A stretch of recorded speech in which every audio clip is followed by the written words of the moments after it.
everyone, welcome to my channel Physica Tube. In this video I will discuss MCQs of statistics and thermodynamics in continuation of the previous video. So let us start with the first question. The first question is, a triatomic linear gas molecule has translational, rotational and vibrational degrees of freedom. Then the ratio of Cp over Cv is, so we have to find Cp over Cv ratio. So let us start with the translational motion. Whenever a gas molecule has translational motion, it has 3 degrees of freedom. So internal energy of the gas molecule is given by 1 by 2 into degrees of freedom RT. So this is the formula of internal energy. So for 3 degree of freedom, the internal energy is 3 by 2 RT. So from this formula we will find the coefficient Cv. Cv is equal to du over dt. So we get Cv equal to 3 by 2 R. And from Cv we can find Cp from the relation Cp minus Cv is equal to R, or Cp is equal to Cv plus R. So for only translational motion, these are the values of Cp and Cv. And when we have translational as well as rotational motion, in that case our Cv is equal to 5 by 2R, because for both the motions there are 3 degrees of freedom for the translational motion and 2 degrees of freedom for the rotational motion. So from Cv we can find Cp, which is equal to Cv plus R, means 7 by 2R. Here we have all the 3 motions, translational, rotational as well as vibrational. So for the vibrational motion we have 2 degrees of freedom. So in the given question we have total 7 degrees of freedom. So that is why our Cv is equal to 7 by 2R. Then Cp becomes 9 by 2R. And here we have to find the ratio of Cp over Cv, which is called gamma. So gamma is equal to 9 by 7, which is equal to 1.29. So right option is option B. Next question is, if P is the pressure of an ideal gas at absolute temperature T, the kinetic energy of molecules per unit volume is given by. So from the kinetic theory of gases, we know that kinetic energy of ideal gas molecules is given by 3 by 2 kT, because from the equipartition theorem we know that half kT is the energy associated with each degree of freedom, and in case of ideal gas, if there are 3 degrees of freedom, then the total energy is 3 by 2 kT associated with the molecule. Now here let us consider that number of molecules of ideal gas is equal to Avogadro number. So that is why the kinetic energy we can write it as 3 by 2 Na kT, and Nk or Nak, product of Avogadro number and Boltzmann constant, is equal to R, which is gas constant. So we can write it as 3 by 2 RT.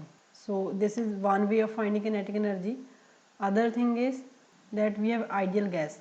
So from the equation of ideal gas, this is equation of state of ideal gas, where N is number of moles. Since the number of molecules we have considered equal to Avogadro number, so that means the number of moles N is equal to 1 in this case.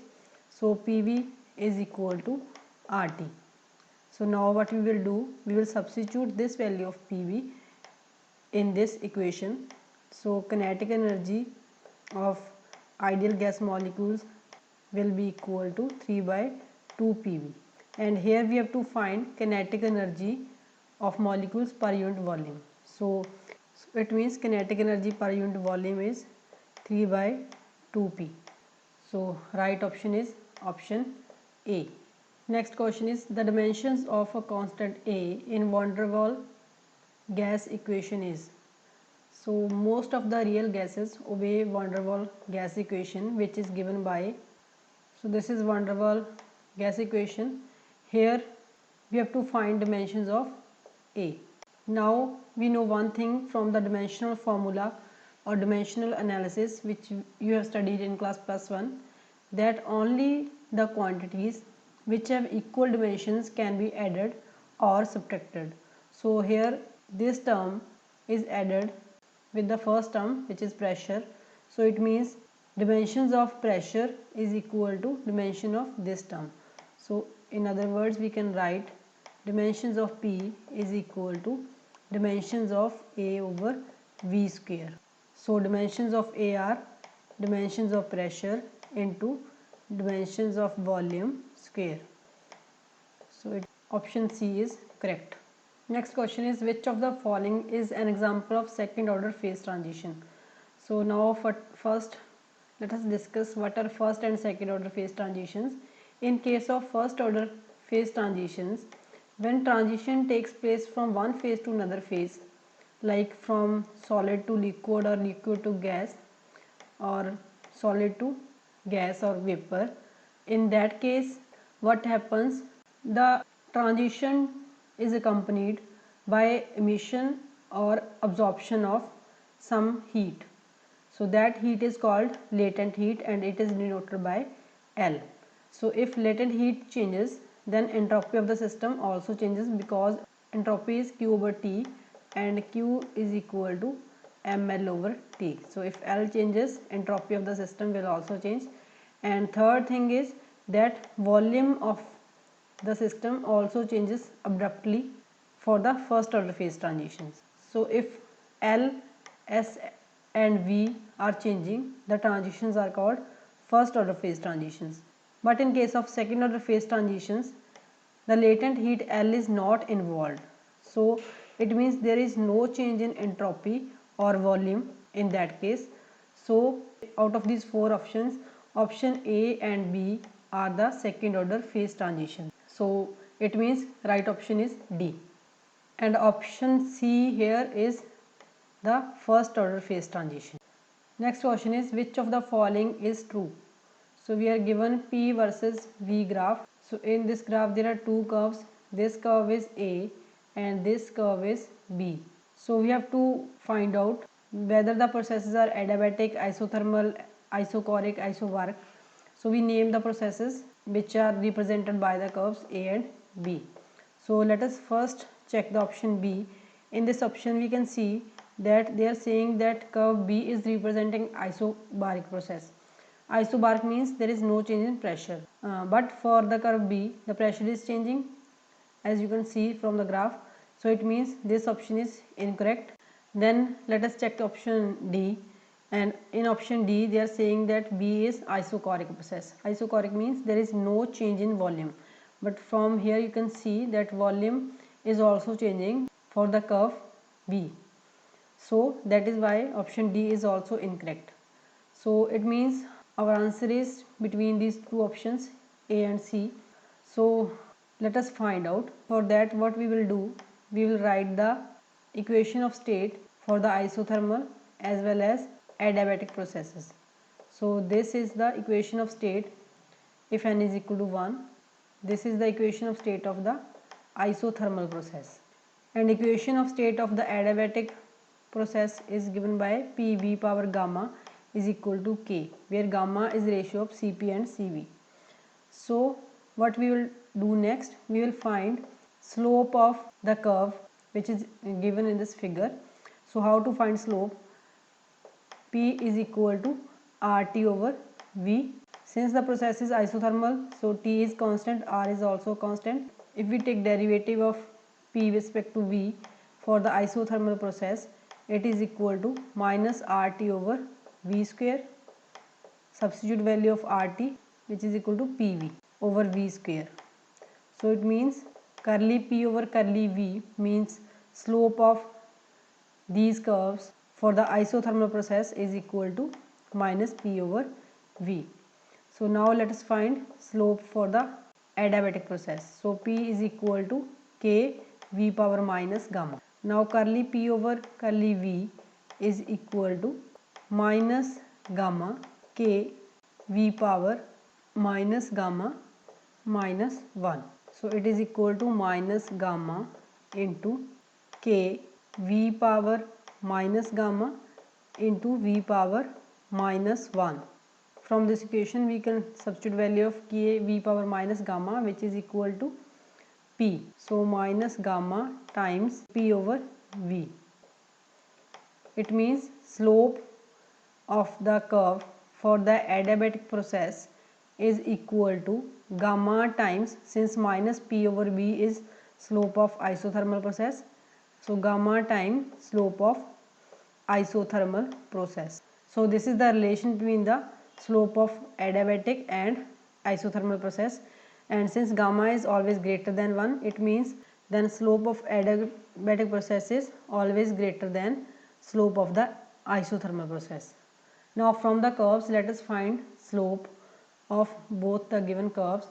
So for the curve A, if I draw a tangent, then this is the angle made by curve A with the x-axis, and this is the tangent for curve B. So here we can see that this is the angle for curve A and this angle is for curve B, and you can see that this angle, say this angle is theta 2 and this angle is theta 1, and since theta 2 is greater than theta 1, it means slope of the curve which is making angle theta 2 is greater than slope of the curve which is making angle theta 1. Curve B is making angle theta 2 with the x-axis, it means slope of curve B is greater. So what does this represent? It means the curve B is representing the adiabatic process, and since curve A has small slope as compared to B, so curve A is representing the isothermal process. So right option is option C. Next question is 1 kg of water at 100 degrees Celsius is converted into steam at same temperature. Find the entropy change when the latent heat of steam is given by 540 calorie per gram. So here we are given mass of water which is 1 kilogram and temperature T is 100 degrees Celsius, means 373 Kelvin. We have to find the entropy, change in entropy, and latent heat L is given 540 calorie per gram. So from the formula of entropy, S is equal to delta Q over T, and delta Q is M into L over T. M is mass of water which is in grams 1000 gram, into latent heat is given 540 calorie per gram. So gram cancels out and we have calorie in the numerator, over temperature is 373 Kelvin. So when we solve this, we will get the answer 1447.72 calorie per Kelvin. So right option is option C. Next question is the change in internal energy of an ideal gas during a reversible isothermal expansion is. We know that internal energy is sum of potential and kinetic energies of the system. So during an isothermal expansion means there is no change in temperature. So temperature is constant for an isothermal expansion. So if temperature is not changing, it means internal energy will also not change. So change in internal energy will be 0. So right option is option B. Next question, the efficiency eta of Carnot engine in terms of temperature of cold reservoir Tc and temperature of hot reservoir Th is. So we know that efficiency of Carnot engine is always less than 100%, and it is given by 1 minus temperature of sink over temperature of source, and also the sink is always at lower temperature as compared to source. So it means sink is a cold reservoir and source is a hot reservoir. So it means Tc is temperature of sink. The formula becomes 1 minus Tc over Th. So right option is option B. Next question is intensity versus wavelength plot for three bodies at temperature T1, T2 and T3 is shown as, and we have to find which temperature is highest. So from the Wien's displacement law, we know that lambda mt, product of wavelength and temperature, is constant, is equal to some constant, say it is equal to b. So it means wavelength is inversely proportional to temperature. So from the graph we can see that temperature T3 has maximum wavelength and temperature T1 has minimum wavelength. So when the wavelength is minimum means temperature is highest. So it means highest temperature is shown by the curve T1. So right option is option A. Next question is, the absolute temperature of a perfectly black body is increased to thrice its value. The rate of energy emission per unit area will be increased by. We know that energy radiated by a black body per unit area per second is given by Stephen's law of radiation, which is E is directly proportional to fourth power of temperature, or E is equal to sigma T power 4. So the temperature, let us say it is T1 and it is increased to thrice of its value, means temperature becomes 3 times T1.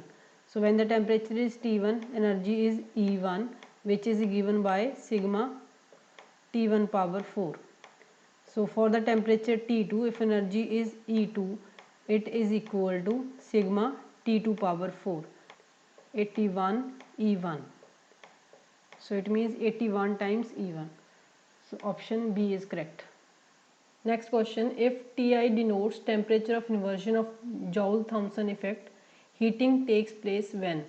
So let us first write the formula of Joule-Thomson effect. Here B and Cp are constants. Minus represents the fall in pressure.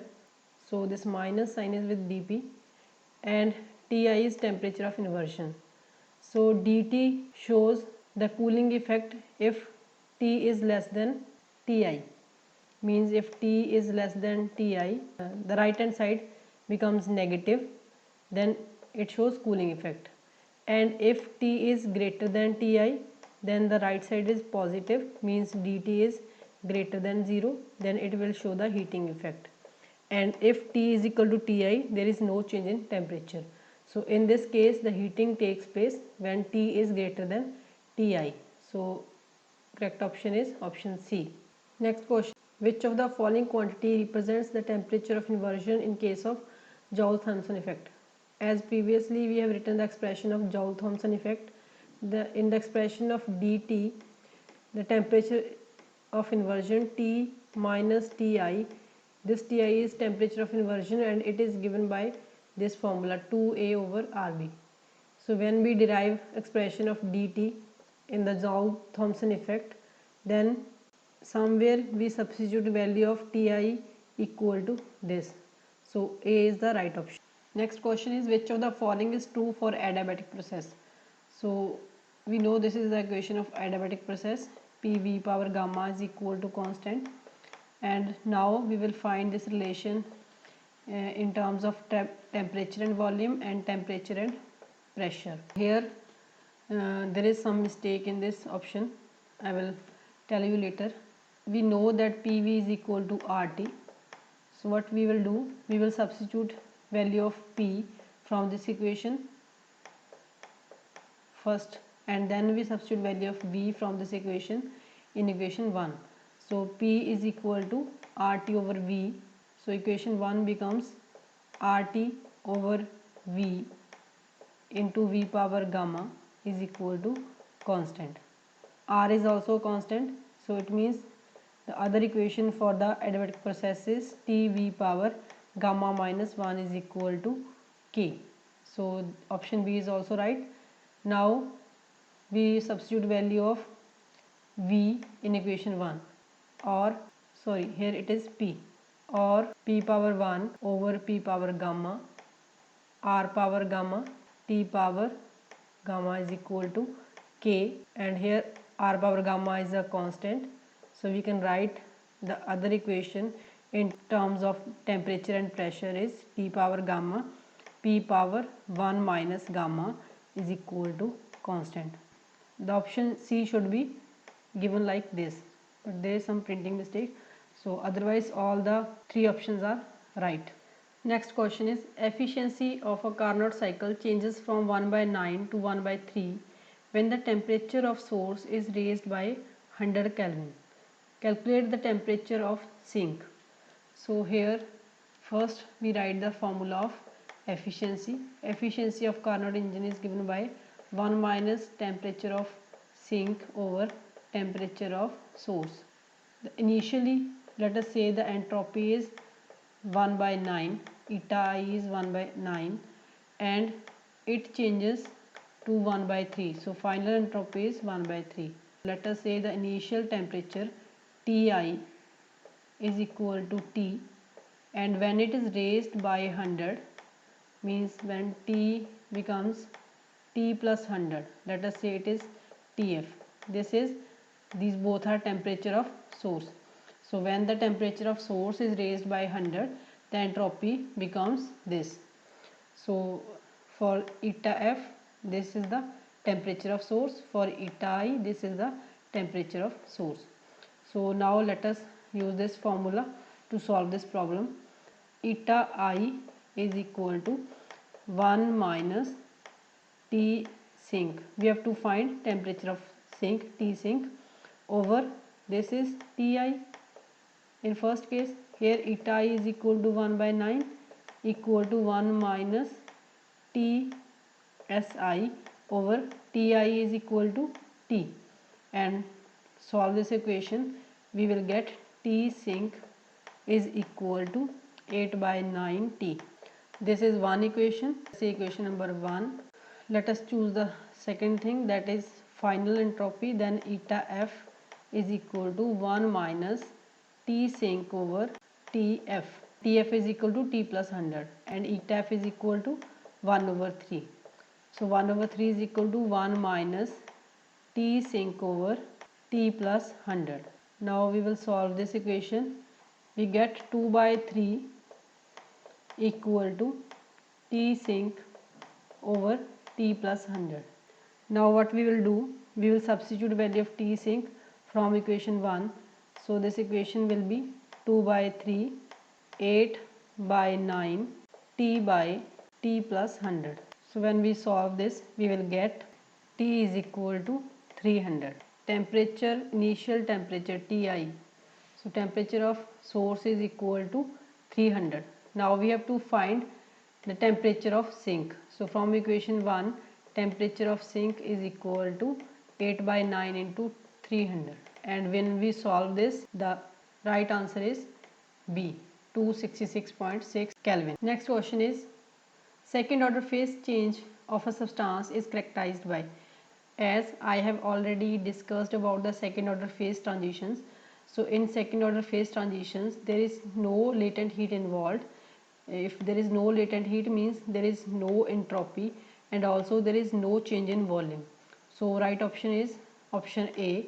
There is no change in specific volume between the two phases and no accompanying latent heat. So option A is correct. And the last question is, in phase diagram of water, the triple point exists at temperature. So in a phase diagram of water, the triple point is a point where all the three phases of water, which is liquid, solid and vapor, coexist, and triple point of water is 273 Kelvin. So option C is correct. So that is all about the second part of MCQs of statistical physics and thermodynamics. I hope you have enjoyed the video, and if you do, then please like, share and subscribe my channel. Thank you.